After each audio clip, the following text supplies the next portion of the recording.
It is day 2 of the Sean Diddy Combs federal trial. Combs' ex-girlfriend, Cassie Ventura, she is one of Combs' many accusers, testifying as a central witness. Is she ready? Very ready and confident. Thank you. Among other things, the singer is expected to address the 2016 video of Combs attacking her in a hotel when she was his girlfriend. For decades, he was the definition of power in hip-hop. Sean Diddy Combs, the music mogul, the kingmaker, the visionary who built Bad Boy Records from the ground up and spun it into an empire stretching across music, fashion, spirits, and media. On red carpets, in interviews, and on magazine covers, he was the picture of cool, collected success. A man who always seemed utterly in control, crafting a perfect public image that fans adored and competitors envied. But inside a hushed courtroom recently, as his former longtime girlfriend Cassie Ventura sat on the witness stand, that carefully constructed world reportedly began to violently unravel. Witnesses in the room described a scene that shifted from intense anticipation to outright shock, watching as the man who commanded an industry visibly struggled to maintain his composure, his carefully built facade crumbling under the weight of devastating allegations and unexpected evidence. It was a moment where the public persona collided head-on with a starkly different alleged private reality, leaving those present utterly speechless. When she walked in there, Rachel, she had on a brown dress, form-fitting, visibly pregnant, head held high, and did not make any eye contact with the defendant, with Sean Combs. She said that Sean Combs directed everything from what she had on, to the lighting in the room, to how she was supposed to interact with the person that she was having sex with.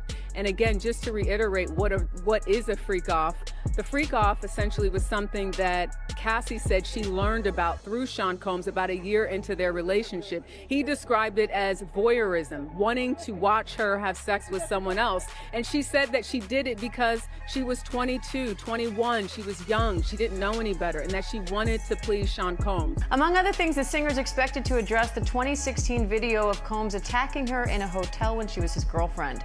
Combs has pleaded. Day 2 of the federal trial felt different from the moment Cassie Ventura entered the courtroom. She walked with a quiet strength, head held high, visibly pregnant, a figure of steady calm amidst the swirling tension. She reportedly did not make eye contact with the defendant, Sean Combs. Diddy, meanwhile, had arrived earlier that morning looking every bit the untouchable billionaire. Surrounded by his formidable legal team, he reportedly exuded confidence, offering polite nods and even occasional smiles to people in the room, seemingly ready for just another day of legal proceedings. But that calm facade, multiple witnesses reported, began to crack within the first half hour of Cassie's testimony. As she started to speak, detailing the alleged dynamics of their relationship, Diddy's demeanor reportedly shifted dramatically. His face reportedly turned pale, observers noting he seemed unable to sit still, fidgeting with his tie, his cufflinks, his hands. His legal team reportedly jumped up with objections repeatedly, a flurry of desperate attempts to halt her words, highlighting the immediate sense that her testimony was hitting a nerve, and that the man accustomed to controlling every situation was rapidly losing his grip on this one. And at some point in time, she actually had said that she looked forward to the freak-offs. Why did Cassie express looking forward to these said freak-offs? When the prosecution asked her, was there ever a time that you enjoyed the freak-offs? This is when Cassie got choked up and she said, I did, but only because I got to spend one-on-one time with Combs, and I really did love him. And that is speaking to the psychological abuse, in addition to the physical abuse that she potentially experienced. Yeah, she's definitely laying out someone who was young, who was influenced by wanting to have this record career. She signed a 10-album deal with Bad Boy Entertainment, led by Sean Combs, and basically describes being enamored by Sean Combs, loving him, not knowing about certain things sexually, and him sort of telling her, teaching her about that. And what you hear is someone that was young and she even said, you know. According to Cassie's testimony, the alleged control began almost immediately after she met Diddy as a young woman with dreams of a music career. She was 19. He was already a titan. The power imbalance, she claimed, was massive from day one, and he allegedly knew exactly how to leverage it. What started subtly, she testified, escalated over time. He allegedly dictated what she wore, who she could be friends with, and demanded to know her whereabouts at all times. If she was out with friends, he allegedly showed up unexpectedly. The control extended to her career. She claimed he would allegedly threaten to shove her music or sabotage collaborations with other artists if she didn't comply with his demands. One of the most chilling allegations was that he allegedly installed tracking software on her phone, sometimes calling her just moments after she arrived somewhere, proving he knew exactly where she was.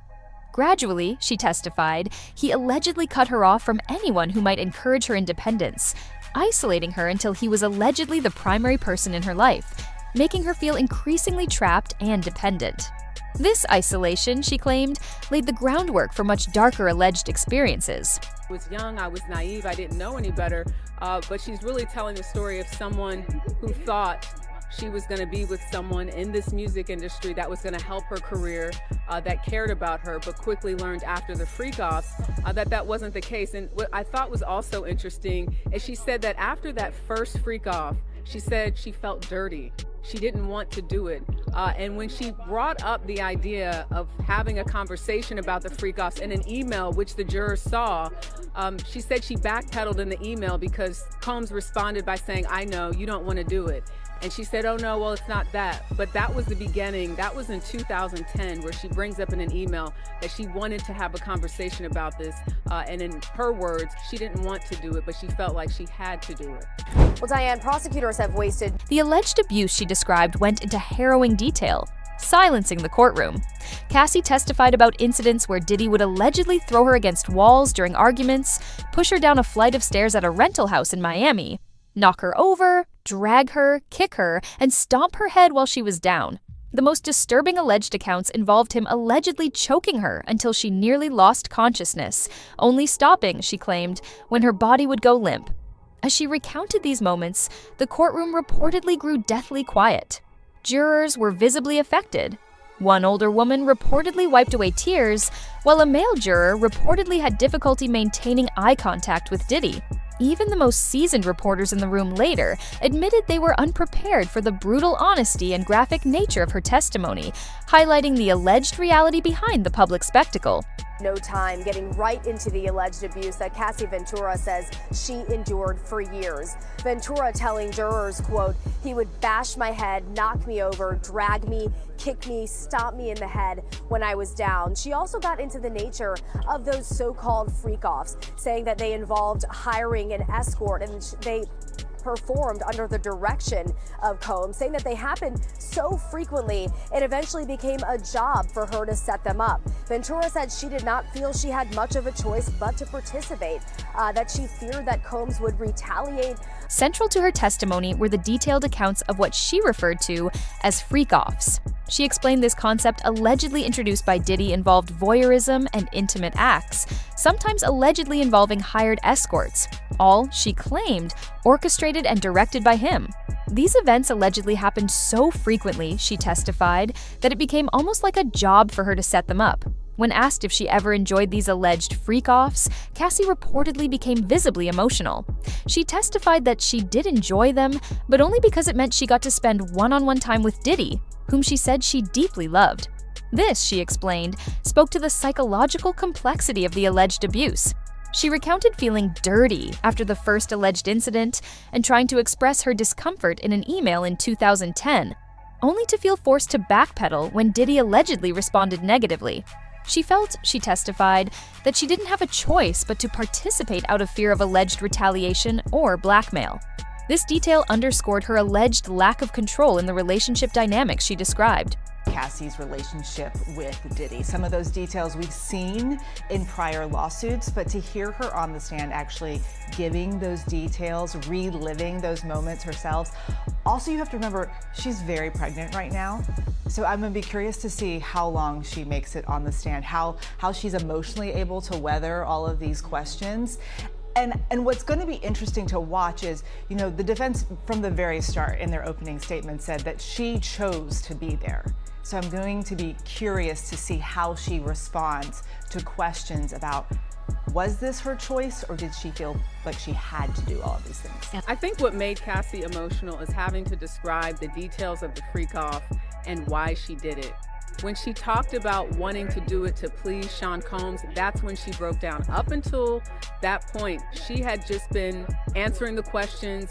She's a little soft-spoken at times, but that's when she got emotional. Perhaps the most stunning moment came when Cassie testified about an alleged incident at the Four Seasons Hotel. An event, remarkably, that had never surfaced publicly before. She described how what started as a normal industry after-party allegedly devolved into a nightmare. Diddy allegedly became enraged after seeing her talking to another music executive. She claimed his smile vanished. He grabbed her arm so hard it left marks and whispered threats in her ear, all while maintaining a public facade. The situation escalated dramatically when, she testified, Diddy allegedly dragged her through the hotel lobby towards the elevators. She was crying and resisting, making enough of a disturbance that hotel security approached. But, she claimed, the security guard recognized Diddy, simply asked if everything was okay, and left after Diddy responded yes without checking on her. Once allegedly inside the room, she claimed Diddy allegedly threw a champagne bottle at her head, missing by inches and shattering against the wall. He allegedly destroyed the room in a rage, breaking a lamp, flipping a table, and punching a hole in the bathroom door. Most disturbingly, she testified, he allegedly prevented her from leaving the room for over 48 hours, taking her phone and allegedly threatening her if she tried to call for help. This previously unknown incident added a chilling new dimension to the allegations. Broke down because she said, I enjoyed being with Sean Combs. And she says, I did it because it made him happy. What did the expressions of the jurors look like? The jurors are laser focused on what Cassie has to say. And that's to be expected, right? Because she is the person who will likely be on the stand, according to attorneys, for 2, maybe 3 days. She's the one that was in the relationship with Sean Combs for over 10 years. So she's got a lot to say, and she's just getting started. Just how important is Cassie's testimony to the prosecution? I think it really connects the dots, Rachel. When you look at that initial indictment and what's being alleged, she really is the person that has probably the most information about this idea that the prosecution says, which is creating a criminal enterprise for Sean Combs' sexual desires. Something else that the jurors saw today that sort of connects it back to this alleged criminal enterprise are 7 photos of people that were very close to Sean Combs, one even his former chief of staff. And these were all people that Cassie Ventura was able to name and explain the functions in terms of what they did: security, driver, chief of staff, someone that handled financials. So it's showing that she knew some of these people, again, because she was with him, around him for so long. I thought I was going to die that night, Cassie said, her voice barely... Just as the full weight of the alleged hotel incident settled over the courtroom, Cassie presented the evidence that reportedly caught everyone, especially the defense, off guard. She revealed she had quietly collected proof over the years. First, the photos. Shaky, raw images she allegedly took of herself in a bathroom mirror the morning after the hotel incident were displayed, showing bruises on her arms, a split lip, and redness around her neck. The defense launched furious objections, arguing they were unauthenticated and should not be shown, but the judge overruled them. The jury's reaction was immediate and visceral. Visible gasps, some jurors covering their mouths or turning away, others scribbling frantically in their notebooks. Then came the text messages and emails she had reportedly kept hidden for years. Diddy's face reportedly went slack. He clearly had no idea this digital trail existed. The content of those preserved messages was reportedly devastating. Some were allegedly from Diddy himself, including purported apologies for violent outbursts. "I'm sorry about last night. You know how I get when I drink. It won't happen again." And alleged offers of financial settlements, even mentioning a clean break for $2 million to buy her silence. But the messages that reportedly caused the most visible reaction came from other celebrities, figures described as Diddy's close friends and business associates who had allegedly witnessed concerning behavior and reached out to Cassie. Text from a major rapper after a Grammy after-party: "You okay? What I saw tonight wasn't right. You can stay at my place if you need to." A female pop star's message: "I've known him for 15 years and I've never seen him act like that. This isn't normal. Please call me." A longtime producer reportedly texted after witnessing an incident at a studio: "I can't be around this anymore. I told him to get help. Call me when you're safe." The defense is going to say is that this wasn't blackmail, this was not coercion, this was consensual. We know that Cassie started out with Sean Combs as an early person with someone who is trying to get her career started, and he was going to help her. That's what the defense is going to say, that she was starting out and wanted someone to support her. They did their first record deal together. That's something I think the defense is going to focus on, and had it not been for Sean Combs, she wouldn't be where she is right now. The prosecution obviously is saying he was in control. It may have started out as a consensual, it may have started out with her being excited about seeing him, but ultimately he took control of that relationship. He took control of her career. This is their key witness, and she's on that stand trying to explain all of the charges that the prosecution wants to hit home with that jury. No, there was a moment early on when Cassie mentioned Dallas Austin, who she called a friend who's a producer. So I don't know if that's someone that we're going to hear from. We know that there were pictures shown to prospective jurors that are well-known celebrities, you know, Kanye West, Kid Cudi, Lauren London. We don't know, though, how they fit yet into why they were even asked, do you know these people? Are you familiar with them? So the prosecution is questioning Cassie right now, still questioning her. The defense hasn't even got a chance to, I mean, that might change based on the timing, but, you know, because she's such a key witness, it's likely that she will be on that stand the rest of the day. We learned that Cassie referred to him as Pop Pop, and Sean Combs would refer to her as CC. The prosecution says, what does CC stand for? She said Cassie Combs. What kind of witness is Cassie coming off as to the juror? I think naturally when you look at her visually, people see that she's pregnant and looking like she's due any day now.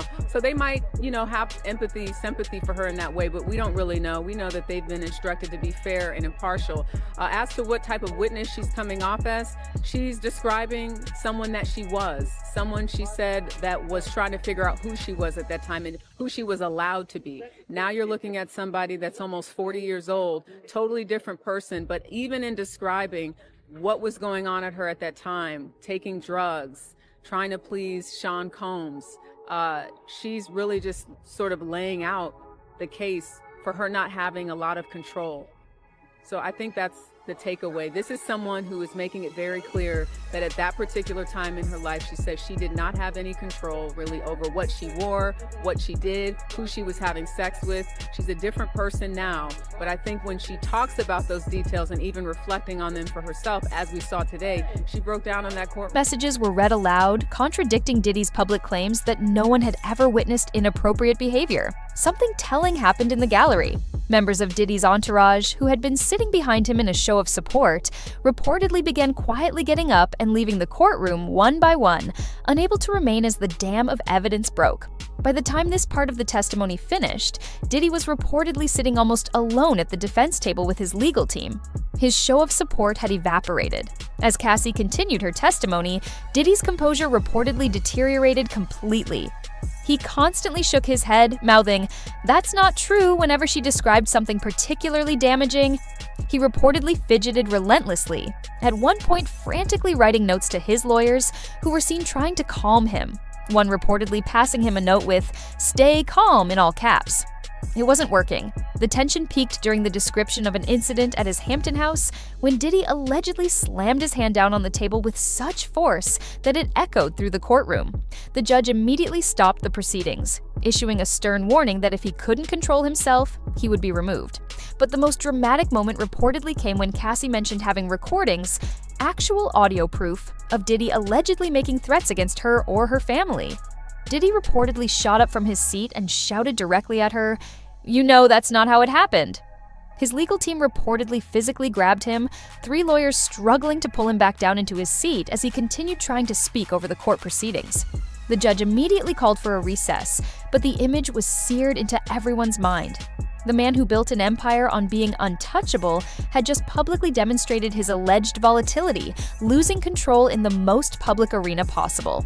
As day 2 concluded, the man who walked in as an icon reportedly left looking diminished. Cassie Ventura's testimony, backed by previously unseen evidence and dramatic courtroom reactions, didn't just present devastating allegations.